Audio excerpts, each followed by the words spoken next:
తెల్లవారుజామున 1:30కి మొదలైన వర్షం నెమ్మదిగా గాలితో మొదలైంది. తర్వాత బలమైన గాలులు, దానికి తోడు భీకరమైన వర్షం, మేఘాల ఉరుములు. అసలు నేను ఆశ్చర్యపోయాను, ఇంత గాలి వస్తుందా, ఇంత వర్షం పడుతుందా అని. చీకట్లో నాకేం అర్థం కాలేదు.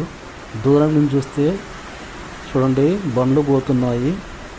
ఎంత వేగంగా పడుతుందంటే వర్షము, అసలు అక్కడ ఏదో కాలిపోతున్నట్టుగా ఆ పొగమంచులాగా అనిపిస్తుంది. అది విపరీతమైన వర్షం పడుతుంది. తెల్లవారుజామున చూస్తే కానీ అర్థం కాలేదు ఎంత వేగమైన గాలులు వచ్చినాయి అనేది. చివరిలో చూడండి, మీకు అర్థమవుతుంది గాలి ఎంత వేగంగా వచ్చిందో. చూడండి, ఈ వర్షంలో ఈ బండ్లు పోతుంటే అసలు ఆ భయంకరమైన ఉరుములు,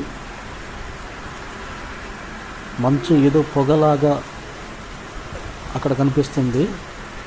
విపరీతమైన ఉరుములతో వర్షం పడుతుంది నైటు. చూడండి, ఇక్కడ తెల్లవారుజామున డాబా పైన బట్టలు ఆరేసుకునేది ఇది వంగిపోయింది, ఇనుపది. అంత భయంకరంగా పడింది ఫ్రెండ్స్ వర్షం అనేది.